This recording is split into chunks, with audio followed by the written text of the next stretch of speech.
Jain friends, यदि आप railway की तैयारी कर रहे हैं तो ये वीडियो आपके लिए काफी लाभदायक होने वाली है। रेलवे एग्जाम में साइंस के अलग सेक्शन है और साइंस के सवाल आपकी सफलता में काफी मदद भी करती है। इसको मद्देनजर रखते हुए हमने साइंस के अलग सीरीज चालू किए हैं जिसमें आपको चैप्टर वाइज अध्ययन करने को मिलेंगे। आज हम आपके लिए मास इनर्शिया और न्यूटन लॉ का दूसरा पार्ट लेकर आए हैं। आप पहला पार्ट जरूर देखिएगा और ऐसे ही वीडियो के लिए हमारे चैनल को लाइक करें, शेयर करें, सब्सक्राइब करें, जिसमें आपको चैप्टर वाइज अध्ययन करने को मिलेगा। तो शुरू करते हैं आज का पहला सवाल। न्यूटन के गति के दूसरे नियम का समीकरण क्या है? इनका सही जवाब होगा ऑप्शन बी, वो है एफ बराबर एम ए। न्यूटन के दूसरे गति नियम के अनुसार किसी वस्तु के संवेग में परिवर्तन की दर उस पर लगाए गए बल के समानुपाती होता है और बल की दिशा में होती है, और बल का ऐसा मात्रक होता है न्यूटन, जिसे बड़ी एन से डिनोट करते हैं। अगला सवाल, समीकरण एफ बराबर एम ए को न्यूटन के किस नियम के रूप में जाना जाता है? इनका सही जवाब है ऑप्शन ए, वह दूसरा नियम। एफ बराबर एम ए को न्यूटन के दूसरे नियम के रूप में जाना जाता है। एफ यानी फोर्स बराबर एम मतलब द्रव्यमान और ए मतलब त्वरण। अगला सवाल, दीवार पर फेंका हुआ गेंद टकराकर वापस लौटता है, यह न्यूटन के किस नियम का उदाहरण है? इनका सही जवाब होगा ऑप्शन सी, वह है तृतीय नियम, जिसमें कि कोई वस्तु जब फेंकते हैं दीवार में टकराती है उसी स्पीड से वापस लौट जाती है। न्यूटन के तीसरे नियम क्रिया प्रतिक्रिया के नियम के अनुसार प्रत्येक क्रिया के बराबर और विपरीत दिशा में प्रतिक्रिया होती है। गेंद दीवार में टकराकर उतनी ही ताकत से विपरीत दिशा में लौटती है। अगला सवाल, न्यूटन गति के तीसरे नियम के लिए कौन सा कथन सही है? इनका सही जवाब है ऑप्शन सी, बल अलग अलग निकाय में विपरीत दिशा में लागू होते हैं। न्यूटन के गति के तीसरे नियम के अनुसार क्रिया और प्रतिक्रिया बल अलग अलग वस्तुओं पर विपरीत दिशा में कार्य करते हैं। अगला सवाल, गति के तीन नियम इनमें से किसके द्वारा प्रतिपादित किए गए थे? इनका सही जवाब होगा ऑप्शन सी, वह है न्यूटन द्वारा। सर आइजक न्यूटन ने 1687 ईस्वी में अपनी पुस्तक प्रिंसिपिया में गति के तीन नियम को प्रतिपादित किया था।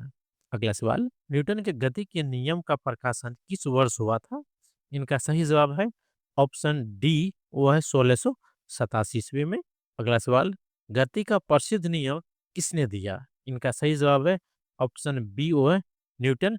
आप देख रहे हैं दोस्तों कि इन सभी सवाल को आपस में कैसे घुमा घुमा के अलग अलग शिफ्ट में ये सवाल पूछे जा रहे हैं। न्यूटन ने गति के तीन प्रसिद्ध नियम प्रतिपादित किए हैं: जड़त्व का नियम, बल द्रव्यमान त्वरण का नियम और क्रिया एवं प्रतिक्रिया का नियम। जड़त्व पहला नियम है, त्वरण वाला दूसरा नियम है और लास्ट में क्रिया प्रतिक्रिया तीसरा नियम है। अगला सवाल, एक निकाय के संवेग में परिवर्तन की दर किसके समानुपाती होता है? इनका सही जवाब होगा ऑप्शन बी, वो है लागू बल के। न्यूटन के दूसरे नियम के अनुसार संवेग में परिवर्तन की दर लगने वाले बल के समानुपाती होता है। लागू बल मतलब हुआ उस पे जो फोर्स वर्तमान में लग रहे हैं वो बल। अगला सवाल, गति के दूसरे नियम किसे दर्शाते हैं? इनका सही जवाब है ऑप्शन डी, वो है किसी वस्तु की गति में परिवर्तन की दर शुद्ध बल की दिशा के अनुपाती होते हैं। वस्तु का दूसरा गति नियम दर्शाता है कि गति में परिवर्तन की दर शुद्ध बल के अनुपाती और बल की दिशा में होती है। अगला सवाल, निम्न में से कौन सा कथन गलत है ये बताना है। इनका सही जवाब होगा ऑप्शन ए, बस के अचानक रुकने पर यात्री पीछे की ओर झटका खाते हैं। बस के अचानक रुकने पर यात्री आगे की ओर झुकते हैं, न कि पीछे की ओर, और यह जरूरतों का एक उदाहरण है। अगला सवाल, 1 kg गुना 1 मीटर प्रति सेकंड स्क्वायर को क्या कहा जाता है? इनका सही जवाब होगा ऑप्शन ए, 1 न्यूटन। बल बराबर यानी न्यूटन बराबर द्रव्यमान गुना त्वरण, 1 kg गुना 1 त्वरण यानी 1 मीटर प्रति सेकंड स्क्वायर बराबर 1 न्यूटन होगा। तो 1 न्यूटन को 1 बड़ी एन से लिखते हैं। अगला सवाल, तेज गति से आने वाली क्रिकेट गेंद को पकड़ते समय क्षेत्ररक्षक अपनी बाहों को पीछे क्यों करता है? इनका सही जवाब है ऑप्शन सी, ताकि लंबे समय तक कम बल का अनुभव हो। क्षेत्ररक्षक अपनी बाहें पीछे कर संवेग में परिवर्तन की दर को कम करता है। ये इंपॉर्टेंट चीज है कि संवेग में परिवर्तन की दर को कम करता है, जिससे कम बल का अनुभव होता है।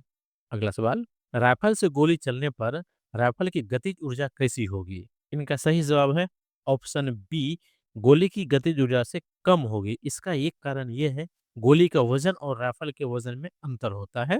न्यूटन के तीसरे नियम के अनुसार राइफल की गतिज ऊर्जा गोली की तुलना में कम होती है, क्योंकि राइफल की जो द्रव्यमान है गोली के द्रव्यमान से अधिक होता है। अगला सवाल, द्रव्यमान और त्वरण का गुणनफल को क्या कहते हैं? द्रव्यमान बराबर मास, त्वरण बराबर ए। उनका सही जवाब हो जाएगा ऑप्शन डी, बल। बल बराबर द्रव्यमान गुना त्वरण, यह न्यूटन के दूसरा नियम है। अगला सवाल, एक व्यक्ति चलती हुई बस में खड़ा है, अचानक बस आगे की ओर बढ़ती है तो व्यक्ति किस दिशा में झुकता है? इनका सही जवाब है ऑप्शन बी, वह है पीछे की ओर झुकता है। जरूरत के कारण जब अचानक बस आगे बढ़ता है तो व्यक्ति अपनी पुरानी अवस्था बनाए रखना चाहता है, पर गति के कारण वह पीछे की ओर झुकता है। अगला सवाल, जरूरत किस पर निर्भर करता है? इनका सही जवाब है ऑप्शन ए, वह है द्रव्यमान पे। किसी वस्तु का जड़त्व उनके द्रव्यमान के सीधे अनुपात में होता है। जितना अधिक द्रव्यमान होगा और उतना अधिक जड़त्व होगा। अगला सवाल, बल का ऐसा मात्रक क्या है? इनका सही जवाब है ऑप्शन बी, वो है न्यूटन। बल का ऐसा मात्रक न्यूटन यानी बड़ी एन होती है, जिससे 1 एन बराबर 1 केजी मीटर प्रति सेकेंड स्क्वायर से परिभाषित किया जाता है। अगला सवाल, जरूरत किस भौतिक राशि से संबंधित है? इनका सही जवाब है ऑप्शन सी, वो है द्रव्यमान से। द्रव्यमान किसी वस्तु की जरूरत का माप है। द्रव्यमान अधिक होने पर वस्तु को गति में लाना या फिर रोकना काफी कठिन होता है। अगला सवाल, जब कोई वस्तु स्थिर हो और उस पर शून्य बल लगाया जाए तो वह क्या करेगी? वह स्थिर रहेगी। ऑप्शन ए सही जवाब है। न्यूटन के प्रथम नियम कहता है कि कोई वस्तु तब तक स्थिर रहेगी जब तक उस पर कोई बाहरी बल ना लगाया जाए। अगला सवाल, राइफल से गोली चलते समय पीछे की ओर लगने वाला झटका किस नियम का उदाहरण है? इनका सही जवाब है ऑप्शन सी, वो है तृतीय नियम का उदाहरण। गोली आगे बढ़ती है तो प्रतिक्रिया स्वरूप राइफल पीछे की ओर झटका खाती है, जो न्यूटन के तृतीय नियम का उदाहरण है। अगला सवाल, किसी बस के अचानक रुकने पर यात्री किस ओर झुकता है? इनका सही जवाब है ऑप्शन ए, वह आगे की ओर झुकता है। बस रुकने पर यात्री गति के कारण आगे की ओर झुकता है, जो जड़त्व का एक उदाहरण है। अगला सवाल, संवेग का मात्रक क्या है? इनका सही जवाब है ऑप्शन ए, केजी मीटर प्रति सेकेंड। संवेग बराबर द्रव्यमान गुना वेग होता है, जिनका ऐसा ही मात्रक होता है किलोग्राम मीटर प्रति सेकेंड, यानी केजी इंटू एम प्रति सेकेंड। अगला सवाल, किसी वस्तु पर यदि शून्य बल लगाया जाए तो वह कैसी गति करेगा? इनका सही जवाब है ऑप्शन ए, वह स्थिर रहेगा या एक समान गति से चलेगा। न्यूटन के प्रथम नियम बताता है, यदि कोई वस्तु स्थिर है या एक समान गति में है तो वह वैसी अवस्था बनाए रखेगी जब तक उस पर कोई बाहरी बल ना लगाया जाए। अगला सवाल, निम्नलिखित में से किसे इनर्शिया ऑफ रेस्ट कहा जाता है? इनका सही जवाब होगा ऑप्शन ए, स्थिर वस्तु की गति में रुकने की प्रवृत्ति।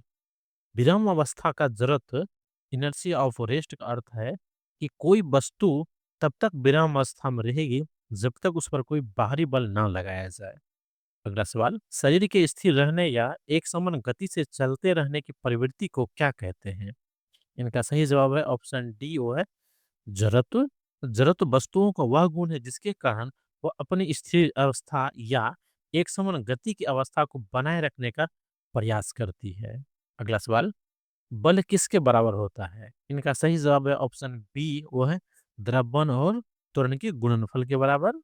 न्यूटन के दूसरे नियम के अनुसार बल बराबर द्रव्यमान गुना त्वरण, यानी एफ बराबर एम और ए होता है। अगला सवाल, जब हम तेजी से चलते हैं और अचानक रुकते हैं तो हम किस दिशा की ओर गिरते हैं? इनका सही जवाब है ऑप्शन ए, वह आगे दिशा की ओर। जब हम चलते हैं आगे की ओर और अचानक रुक जाते हैं, ये जो गतिज ऊर्जा में चलते हैं, बॉडी आगे जाने की सोचता है, और जब हम रुकते हैं तो यह अचानक आगे की ओर झुक जाता है। गतिज ऊर्जा हमें आगे की ओर दिशा में ले जाता है जब हम अचानक रुक जाते हैं। अगला सवाल, बल किस प्रकार की राशि है? इनका सही जवाब है ऑप्शन बी, वह है सदिश राशि। बल एक सदिश राशि है जिसमें परिणाम और दिशा दोनों होती है। अगला सवाल, कोई वस्तु तभी गति कर सकती है जब उस पर क्या लागू हो? इनका सही जवाब है ऑप्शन ए, वह है बल लागू हो। गति के प्रथम नियम के अनुसार स्थिर वस्तु को गति में लाने के लिए उस पर बल लगाया जाना आवश्यक है। अगला सवाल, संवेग किस पर निर्भर करता है? इनका सही जवाब है ऑप्शन ए, द्रव्यमान और गति पर।